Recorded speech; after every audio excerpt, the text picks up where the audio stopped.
जय माता दी दोस्तों, स्वागत है आपका हमारे YouTube चैनल पर। आज मैं आपको सुनाने जा रही हूँ पोष पुत्रदा एकादशी की व्रत कथा। तो आइए करते हैं कथा को प्रारंभ। श्री कृष्ण के चरणों में अर्जुन ने प्रणाम कर श्रद्धा पूर्वक प्रार्थना की, हे मधुसूदन, अब आप पोष माह के शुक्ल पक्ष की एकादशी के महात्म्य को बताने की कृपा करें। इस एकादशी का क्या नाम है, इसका क्या विधान है, इस दिन किस देवता का पूजन किया जाता है? कृपा कर मेरे इन सभी प्रश्नों का विस्तार सहित उत्तर दे। अर्जुन के प्रश्न पर श्री कृष्ण ने कहा, हे अर्जुन, पोष मास की शुक्ल पक्ष की एकादशी का नाम पुत्रदा है। इसका पूजन पूर्व में बताई गई विधि अनुसार ही करना चाहिए। इस उपवास में भगवान श्री हरि की पूजा करनी चाहिए। संसार में पुत्रदा एकादशी उपवास के समान अन्य दूसरा व्रत नहीं है। इसके पुण्य से प्राणी तपस्वी, विद्वान और धनवान बनता है। इस एकादशी से संबंधित जो कथा प्रचलित है उसे मैं तुम्हें सुनाता हूँ, सो श्रद्धा पूर्वक श्रवण करो। प्राचीन समय में भद्रावती नगरी में सुकेतुमान नाम का एक राजा राज्य करता था। उसके कोई संतान नहीं थी। उसकी पत्नी का नाम शव्या था। उस पुत्रहीन राजा के मन में इस बात की बड़ी चिंता थी कि उसके बाद उसे और उसके पूर्वजों को कौन पिंडदान देगा। उसके पितृ भी व्यतीत हो पिंड लेते थे कि सुकेतुमान के बाद हमें कौन पिंड देगा। इधर राजा भी बंधु बांधव, राज्य, हाथी घोड़ा आदि से संतुष्ट नहीं था। उसका एकमात्र कारण पुत्रहीन होना था। बिना पुत्र के पितरों और देवताओं से उरण नहीं हो सकते। इस तरह राजा रात दिन इसी चिंता में घुला रहता था। इस चिंता के कारण एक दिन वह इतना दुखी हो गया कि उसके मन में अपने शरीर को त्याग देने की इच्छा उत्पन्न हो गई। किंतु वह सोचने लगा कि आत्महत्या करना तो महापाप है, अतः उसने इस विचार को मन से निकाल दिया। एक दिन इन्हीं विचारों में डूबा हुआ वह घोड़े पर सवार होकर वन को चला गया। घोड़े पर सवार राजा वन, पक्षियों और वृक्षों को देखने लगा। उसने वन में देखा कि मृग, बाघ, सिंह, बंदर आदि विचरण कर रहे हैं। हाथी शिशुओं और हथनियों के बीच में विचर रहा है। उस वन में राजा ने देखा कि कहीं तो सियार कर्कश शब्द निकाल रहे हैं और कहीं मोर अपने परिवार के साथ नाच रहे हैं। वन के हर्ष्यों को देखकर राजा और ज्यादा दुखी हो गया कि उसके पुत्र क्यों नहीं है। इसी सोच विचार में दोपहर हो गई। वह सोचने लगा कि मैंने अनेक यज्ञ किए हैं और ब्राह्मणों को स्वादिष्ट भोजन कराया है, किंतु फिर भी मुझे यह दुख क्यों मिल रहा है।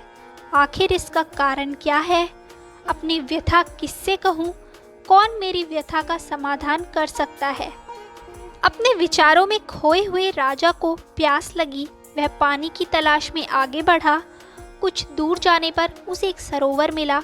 उस सरोवर में कमल पुष्प खिले हुए थे। सारस, हंस, घड़ियाल आदि जल क्रीड़ा में मग्न थे। सरोवर के चारों तरफ ऋषियों के आश्रम बने हुए थे। अचानक राजा के दाहिने अंग फड़कने लगे।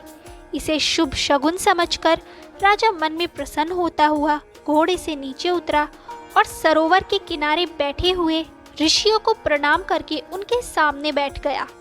ऋषिवर बोले, हे राजन, हम तुमसे अति प्रसन्न हैं। तुम्हारी जो इच्छा है हमसे कहो। राजा ने प्रश्न किया, हे विप्रो, आप कौन हैं और किस लिए यहाँ रह रहे हैं? ऋषि बोले, राजन, आज पुत्र की इच्छा करने वाले को श्रेष्ठ पुत्र प्रदान करने वाली पुत्रदा एकादशी है। आज से 5 दिन बाद माघ स्नान है और हम सब इस सरोवर में स्नान करने आए हैं। ऋषियों की बात सुन राजा ने कहा, हे मुनियों, मेरा भी कोई पुत्र नहीं है। यदि आप मुझ पर प्रसन्न हो तो कृपा करके मुझे एक पुत्र का वरदान दीजिए। ऋषि बोले, हे राजन, आज पुत्रदा एकादशी है, आप इसका उपवास करें। भगवान श्री हरि की अनुकंपा से आपके घर अवश्य ही पुत्र होगा। राजा ने मुनि के वचनों के अनुसार उस दिन उपवास किया और द्वादशी को व्रत का पारण किया और ऋषियों को प्रणाम करके वापस अपनी नगरी आ गया। भगवान श्रीहरि की कृपा से कुछ दिनों बाद ही रानी ने गर्भ धारण किया और 9 माह के पश्चात उसके एक तेजस्वी पुत्र उत्पन्न हुआ।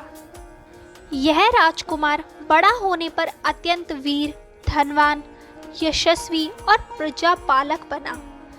श्री कृष्ण ने कहा, हे पांडुनंदन, पुत्र की प्राप्ति के लिए पुत्रदा एकादशी का उपवास करना चाहिए। पुत्र प्राप्ति के लिए इससे बढ़कर दूसरा कोई व्रत नहीं है। जो व्यक्ति पुत्रदा एकादशी के महात्म्य को पढ़ता व श्रवण करता है तथा विधान अनुसार इसका उपवास करता है, उसे सर्वगुण संपन्न पुत्र रत्न की प्राप्ति होती है। श्रीहरि की अनुकंपा से वह मनुष्य मोक्ष को प्राप्त करता है। दोस्तों, पुत्र का न होना बड़ा ही दुर्भाग्यपूर्ण है। उससे भी दुर्भाग्यपूर्ण है पुत्र का कुपुत्र होना। अतः सर्वगुण संपन्न और सुपुत्र पाना बड़ा ही दुर्लभ है। ऐसा पुत्र उन्हें ही प्राप्त होता है जिन्हें साधु जनों का आशीर्वाद प्राप्त हो तथा जिनके मन में भगवान की भक्ति हो।